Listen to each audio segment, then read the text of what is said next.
Hi, I'm Sherry Strong, and welcome to Sweet Freedom Sunday.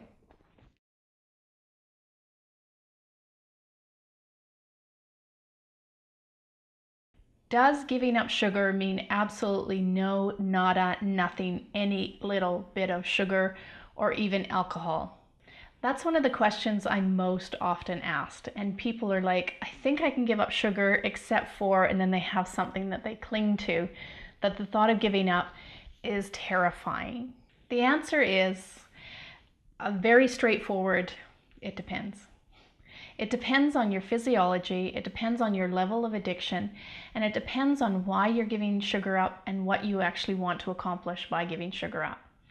If you're seriously addicted to sugar and you know that it's impacting your every area of life, if you know that you're pre-diabetic or diabetic, then it's probably a really good idea and probably an imperative that you give up sugar totally.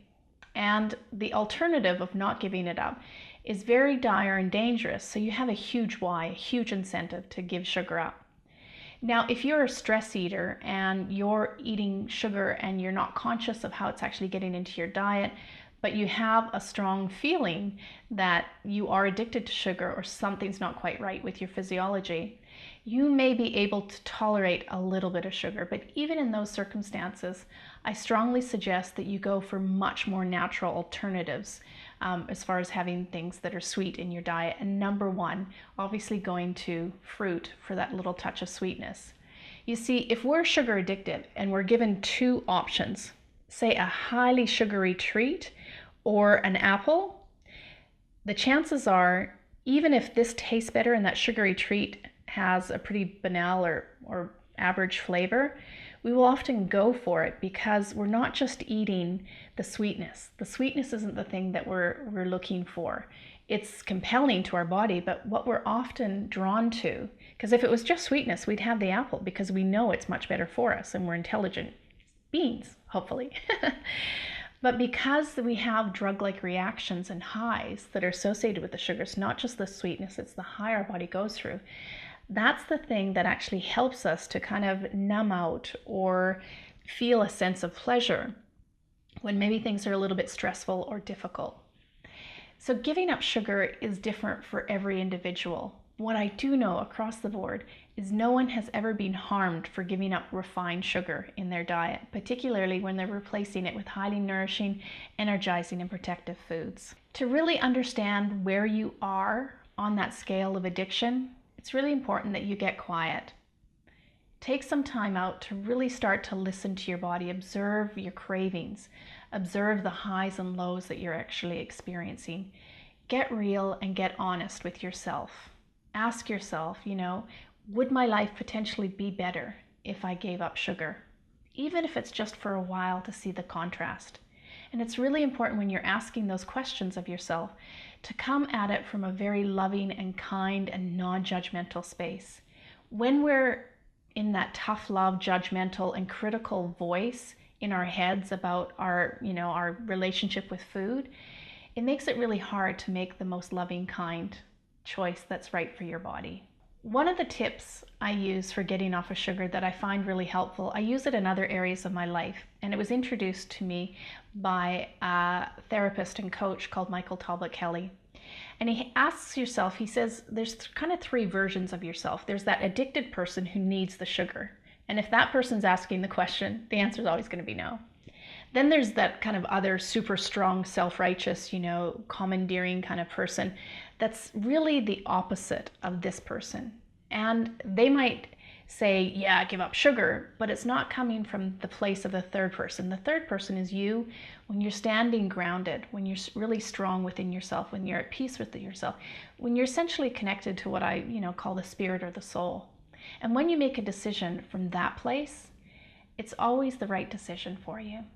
So it's one of the best tools that I've used to, not just in the question of giving up sugar, but in the moment when I'm tempted by something. How do I want to feel? Do I want to feel like that addicted person? Or do I want to feel like that self-righteous, strong, bravado kind of person? Or do I want to be the person who's making that decision from a really calm, grounding, and loving place? Another tool that I've developed with helping people understand how these foods are made and how much we would actually eat of them is called the consumption concept. And the consumption concept is based on how would we eat if we had to source all of our food ourselves in nature. Now think about it. Sugar in nature is in many different plants and mostly fruits. That's our main source of sugar when it comes to vegetation. But if you want a sweet hit and you're out in nature, it's not necessarily as easy as going to the next tree, or because not all trees bear fruit. Even if we look at the consumption concept based on not totally being nature, but just how we've adapted as a species to nature with a garden and growing things. If I'm giving you a choice between a broccoli seed and an apple seed, and you want to eat and you're hungry, what are you going to plant first? Well, the broccoli seed will actually take root and sprout and give you food within a matter of weeks, if not months. The apple seed will take years to actually bear fruit. Now here's the other thing. Even once an apple tree is fully grown and it's mature, and you have a season, so say you're planting broccoli each year and you've got the apple tree going, the broccoli will grow to maturity much faster than the apple will grow to maturity. And even at the point of maturity, that's not when you eat apples. If you've ever taken an apple off of a tree before it's ready, you'll understand it has this horrible taste. It's pithy and bitter and yeah, it's awful, okay? So what nature says is it says eat lots of this that's down on the ground, and obviously is lower in sugars, for the most part, and then wait. As you wait through the season, what we're going to do is we're going to infuse that fruit with phytochemicals, so the color, flavor, and aroma compounds. That's why a piece of fruit that's grown to maturity and ripened on the tree tastes so much better than a piece of fruit that's picked before it's ripe and is ripened in a factory or a manufacturing plant or a storage plant with ethylene gases.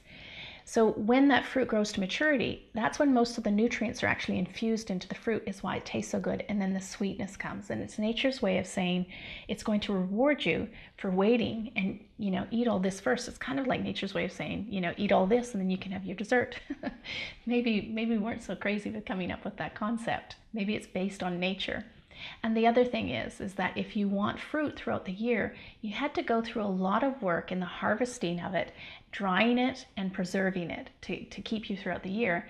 And if you look at cultures that actually do this and have had fruit in this way, fruit was like a currency. It was something precious that you brought out on special occasions. For those of you who grew up in the Midwest in North America, you understand that if you had peaches in January, someone was bringing out their preserves and something super special, and you savored it.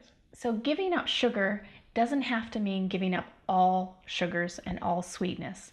But what it does demand of you is that you give up refined sugars. You do not need that in nature. No human body needs refined sugar.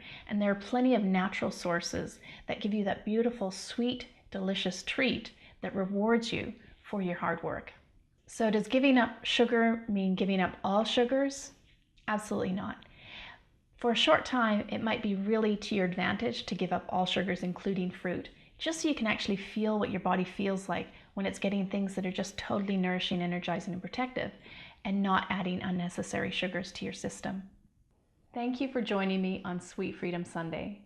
For more tips, tools, and recipes to help you end sugar addiction for good, please go to sweetfreedom.ca, and I look forward to seeing you next Sunday.